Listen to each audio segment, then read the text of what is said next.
আসসালামু আলাইকুম বন্ধুরা, কেমন আছেন? আশা করি সবাই ভালো আছেন। আবারও হাজির হয়ে গেলাম নতুন আরেকটি ভিডিও নিয়ে। ভিডিওটি যদি ভালো লাগে অবশ্যই লাইক, কমেন্ট এবং শেয়ার করে আমার পাশেই থাকবেন।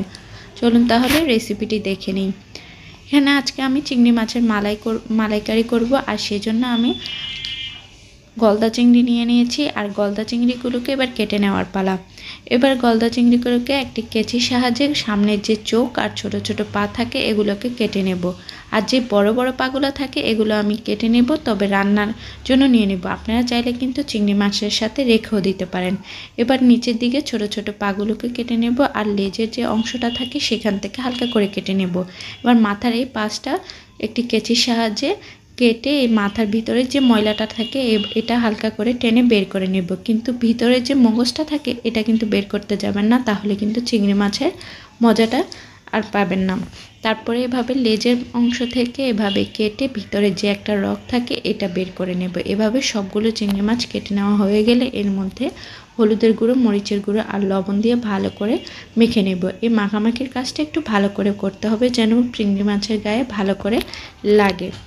তারপরে এখানে নিয়ে নেব টক দই। টক দই বাসায় না থাকলে নিয়ে এখানে দুধের মধ্যে লেবু দিয়েও কিন্তু টক দই তৈরি করে নেওয়া যাবে। তারপরে দিয়ে দেব সর্ষে, তারপরে এর মধ্যে দিয়ে দেব কিছু কাঠবাদাম আর কিছু কিশমিশ, আর এখানে দিয়ে দেব 2টা কাঁচামরিচ। আপনারা চাইলে মরিচের পরিমাণটা একটু বাড়িয়েও নিতে পারেন। এবার এটা ব্লেন্ডারে ব্লেন্ড করে নিতে পারেন বা শিলপাটায় বেটেও নিতে পারেন। এটা কিন্তু মালাইকারির স্বাদটা দ্বিগুণ করে দিবে।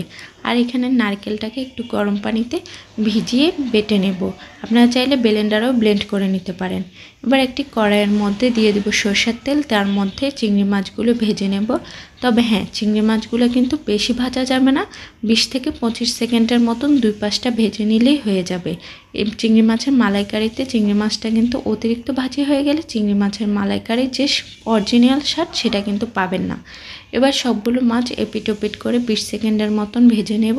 তারপরে এখানে ওই ভেজে নেওয়া তেলের মধ্যেই কিন্তু দিয়ে দেব পেঁয়াজ বাটা।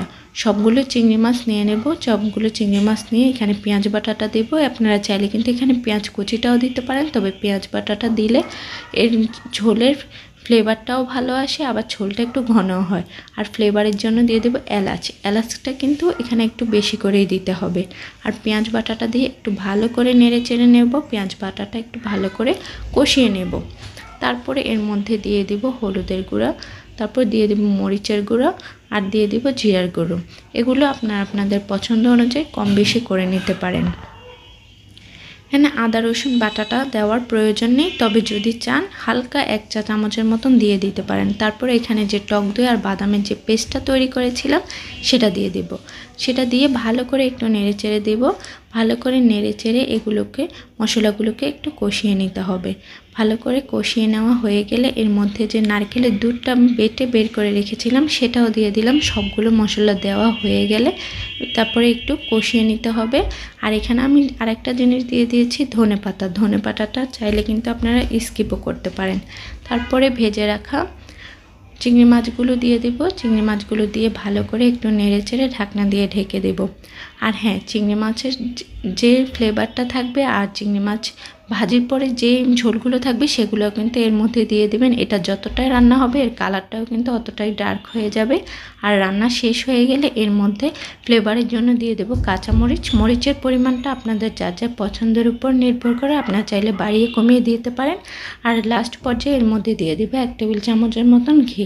বাস 5 থেকে 10 মিনিটের মতন রেখে দিলেই আমার রান্নাটা হয়ে যাবে। এবার নামিয়ে ঠান্ডা করে নেওয়ার পর পরিবেশনের পালা। এটা যে কি সুন্দর একটা ফ্লেভার করছে, ফ্লেভার ছড়াচ্ছে, এটা সামনাসামনি তৈরি না করলে বুঝতেই পারবেন না। আর এটা ভাত, পোলাও কিংবা খিচুড়ি যে কোনো কিছুর সাথে খেতে দারুণ লাগে। এরকম চিংড়ি মাছের মালাইকারি থাকলে লোভ সামলানো খুবই মুশকিল। আজকে এই পর্যন্তই। আল্লাহ হাফেজ।